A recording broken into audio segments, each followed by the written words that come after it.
이렇게 일이 커질 줄 몰랐다.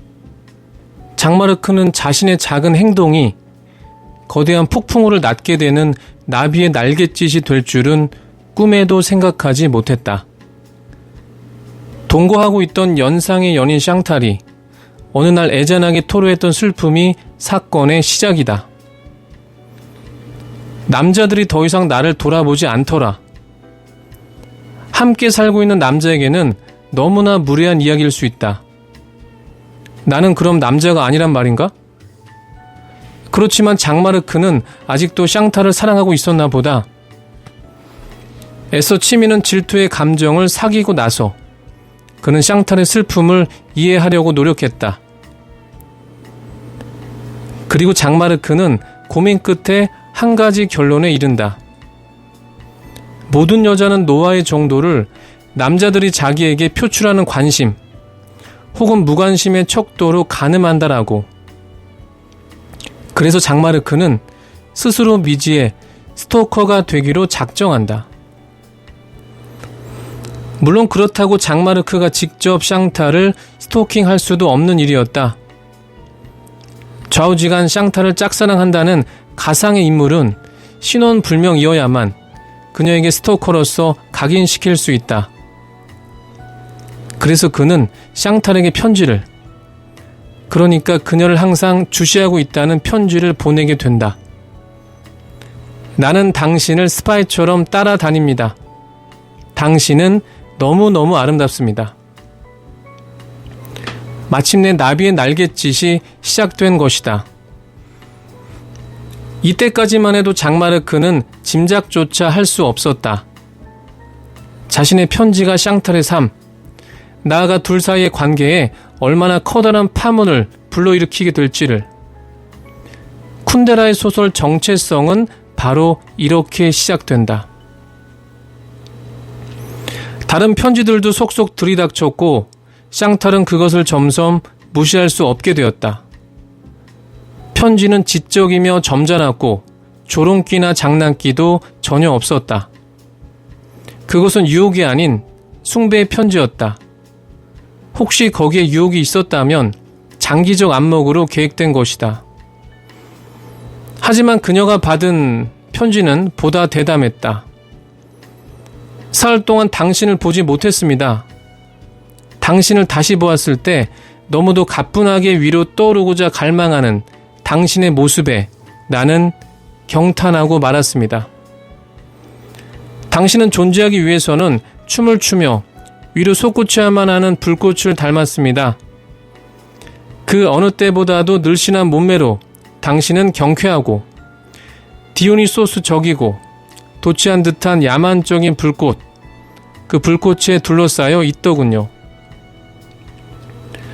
당신을 생각하며 나는 당신의 알몸 위에 불꽃으로 엮은 외투를 던졌습니다. 당신의 하얀 육체를 추기경의 주홍색 외투로 가렸습니다. 이렇게 가린 당신의 몸, 빨간 방, 빨간 침대, 빨간 추기경 외투, 그리고 당신, 아름다운 빨간 당신이 눈에 선합니다. 며칠 후 그녀는 빨간 잠옷을 샀다.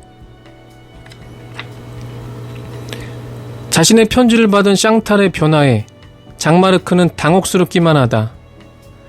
누군가가 보고 있다는 것만으로 혹은 누군가가 찬양하고 숭배하고 있다는 것만으로 샹탈은 변하고 있기 때문이다. 편지에 진주 목걸이가 아름답다고 쓰자 장마르크의 선물이지만 너무 화려하다며 자주 착용하지 않았던 진주 목걸이를 자랑스럽게 걸고 외출하는 것이다. 빨간 옷을 언급했더니 샹탈은 빨간 잠옷을 입고 그전에는 느끼지 못했던 새로운 여자로 변신한다. 지금 샹탈은 자신의 정체성마저 바꾸고 있는 것처럼 보인다.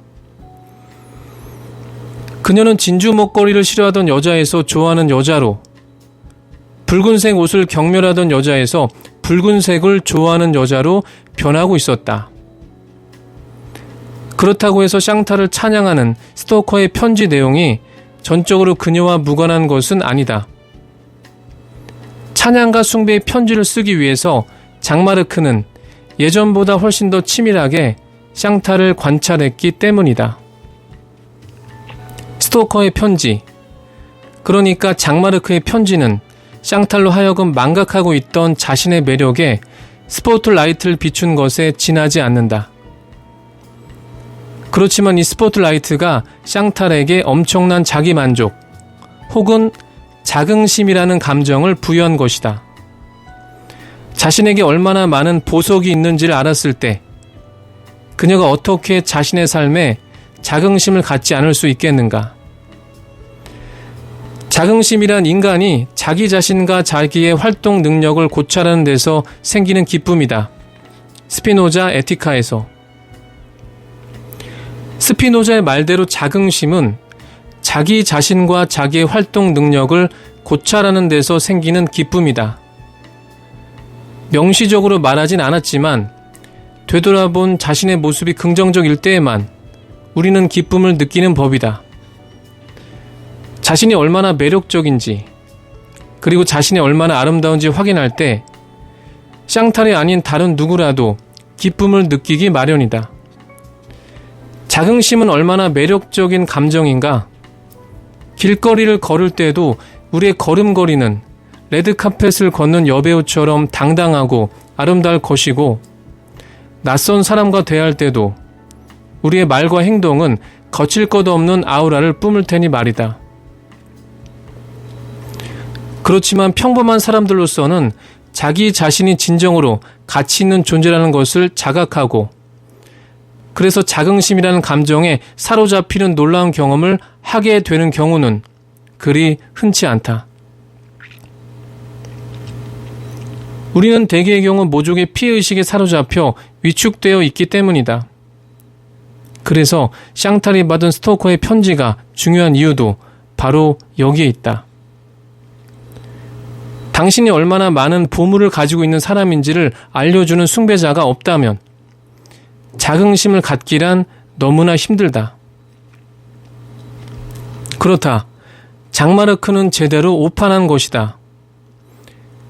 연상의 동거녀 샹탈이 자신의 노화를 걱정했던 것은 아니다. 샹탈의 우울과 슬픔은 사실 자신의 삶에 대한 자긍심이란 감정이 연기처럼 빠져가고 있다는 자각에서 비롯된 것이다.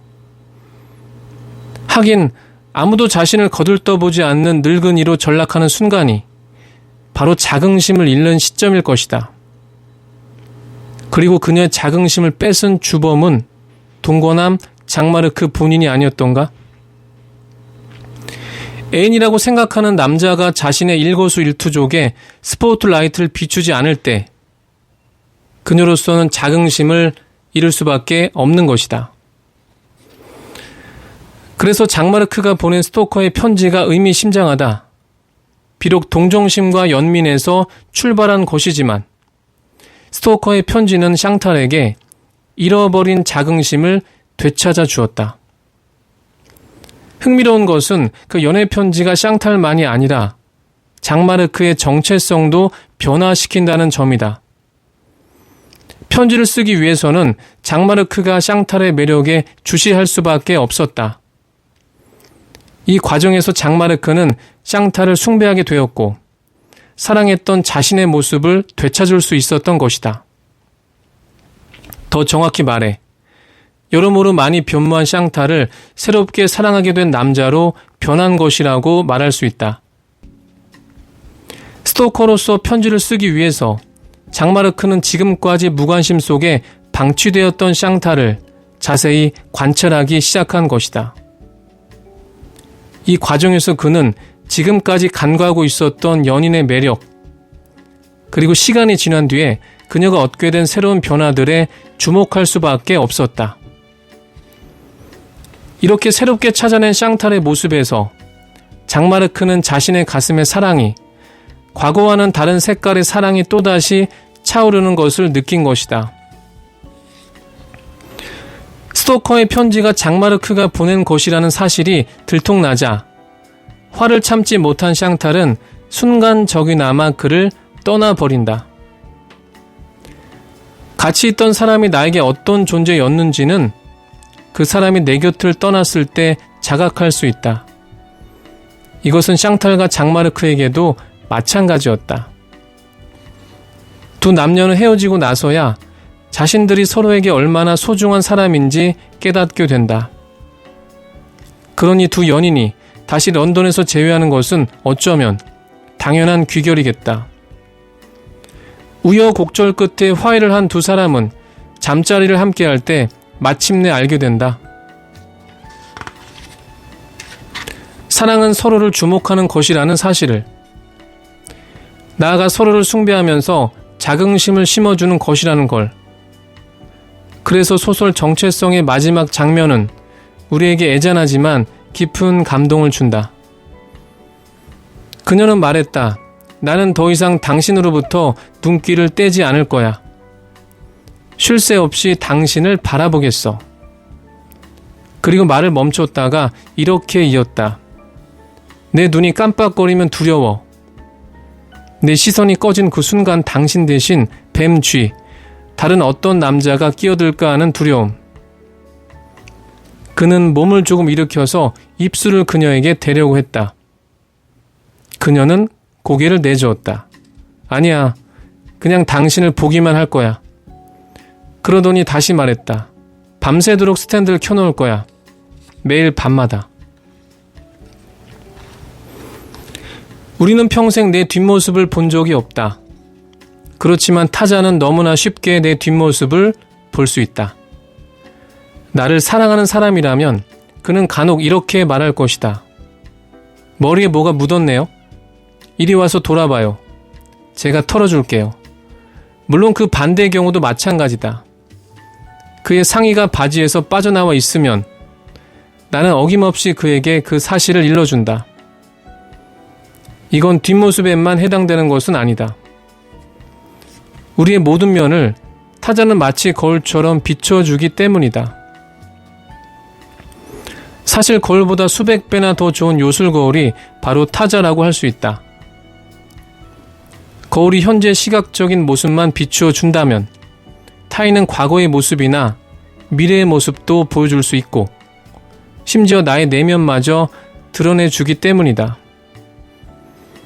내가 모르던 장점을 보여준다면 나는 행복을 느끼게 될 것이다. 반대로 나의 단점을 보여준다면 나는 우울해질 것이다. 그래서일까? 우리는 나를 사랑해주는 사람과 함께 있으려고 한다. 사랑에 빠진 사람은 상대방의 단점보다는 장점을 발견하는 놀라운 재주가 있으니까. 사랑하는 사람은 경탄하는 사람이기도 하니까. 그러니 어떻게 내가 가진 치명적인 단점이 그의 눈에 들어올 리 있겠는가? 그래서 A는 우리에게 다른 타인이 결코 줄 수 없는 자긍심을 되찾아 줄 수 있는 것이다. 반대로 나의 모든 면에 무관심하거나 혹은 장점과 단점을 동시에 보는 사람이 있다면 그는 나를 사랑하는 사람이 아닐 것이다. 좋은 친구 혹은 좋은 동료일 수는 있어도 말이다. 자신에 대해 자긍심이 떨어진 사람에게 유일한 치료약은 바로 애인이 생기는 것이다. 누군가 나를 사랑한다는 단순한 사실 하나만으로 우리는 금방 자긍심을 회복할 수 있기 때문이다. 내 자신이 충분히 소중하고 매력적인 존재가 아니고서는 어떻게 타인이 나를 사랑한다는 기적 같은 일이 일어날 수 있을까?